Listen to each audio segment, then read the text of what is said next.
5ই August Bangladesh থেকে হাসিনা পলানোর পরে বাংলাদেশের মোবাইল অপারেটরগুলোর মতো খুশি মনে হয় দ্বিতীয় কেউ হয়নি। এটা আপনি হাসিনা পালানোর আগে এবং পরে তাদের ইন্টারনেটের দামের ব্যবধানটা দেখলেই বুঝতে পারবেন। 2024 সালেও যেখানে 7 দিনের ইন্টারনেট পাওয়া যেত, 7 দিন প্যাকেজের 2 জিবি মতো ইন্টারনেট পাওয়া যেত অ্যারাউন্ড 50 টাকা। এখন আপনি দেখেন যে 7 দিন মেয়াদি কোনো প্যাকেজ আপনি সর্বনিম্ন তাদের যেটা আছে এটা হচ্ছে 158 টাকা। এর নিচে আপনি কোনো প্যাকেজ পাবেন না। 4 জিবি মানে আপনি 1-2 জিবিও কিনতে পারবেন না, এক ছোট প্যাকেজ, দুই হচ্ছে যে দামেও কোনো কম্প্রোমাইজ নাই। এরপরে আসি বড় প্যাকেজে। বড় প্যাকেজ কিনতে হলে আপনার যেতে হবে হচ্ছে 30 দিন মেয়াদি, যেটা এই হলো 30 দিন মেয়াদি প্যাকেজ। এখানে সর্বনিম্ন যেটা আছে সেটা হচ্ছে 429 টাকা, মানে প্রায় 450 টাকা আপনাকে দিতে হবে 15 জিবি ইন্টারনেটের বিনিময়, যেটা আগের তুলনায় প্রায় দ্বিগুণ। আগে আপনার 2 থেকে 250 টাকার মধ্যে অনায়াসেই এমন প্যাকেজ পাওয়া যেত যেটা 1 মাস মেয়াদি ছিল।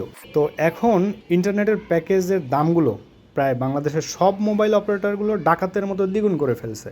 মানে হাসিনা যাওয়ার পরে একেবারে ছাড়া গরু যেটারে বলে সেরকম হয়ে গেছে বাংলাদেশের মোবাইল অপারেটরগুলো। মানে চোর পালানোতে এই ডাকাতগুলোর যেন সুবিধা হয়ে গেছে। মোবাইল ইন্টারনেট বর্তমানে খুব বেসিক একটা জিনিস, বেসিক হিউম্যান রাইটসের মধ্যেই ফালানো যায় এটাকে। কারণ আপনি শিক্ষা বলেন, সেবা বলেন, বিজনেস বলেন, যাই বলেন, এটা আপনার নিত্য দিনের প্রয়োজনীয় একটা জিনিস।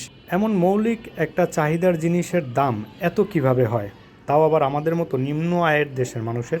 ইন্টারনেটের একটা বড় সংখ্যাই ব্যবহৃত হয় গ্রামে মোবাইল ইন্টারনেটের, কারণ সেখানে ওয়াইফাইটা এতটা অ্যাভেলেবেল না, যাদের ইনকাম আরও কম। হাসিনা যাওয়ার আগে আর পরে প্রায় ইন্টারনেটের দাম দ্বিগুণ করতে হলো কেন? হাসিনা যাওয়াতেই কি এদের করতে হয়েছে যে রেটটা দ্বিগুণ করা লাগতেছে? তাদের এমপ্লয়ির বেতন বাড়ানো হয়েছে, নাকি তাদের ইন্টারনেট কেনায় দাম বাড়ছে? জবাবদিহিতা নাই, কিচ্ছু নাই, মন চাইলো আর বাড়াই দিলাম। আরেকটা জিনিস দেখেন, এশিয়ার মধ্যে প্রায় সবচেয়ে স্লো ইন্টারনেট হচ্ছে আমাদের মানে বাংলাদেশে, যেখানে 1 নম্বরে আছে সিঙ্গাপুর, আর আস্তে আস্তে নিচে যাই, এই যে দেখেন এখানে আছে আমাদের সোনার বাংলাদেশ 34 নম্বরে, যাদের ইন্টারনেট এই তালিকায়, এশিয়ার তালিকায় সবচেয়ে স্লো। তো আমরা সবচেয়ে স্লো ইন্টারনেট আগেও পেতাম, হাসিনা যাওয়ার আগেও পেতাম, এখনও পাচ্ছি, কিন্তু দামটা যেন কোন আজগুবি কারণে দামটা আমাদের এখন দ্বিগুণ হয়ে গেছে।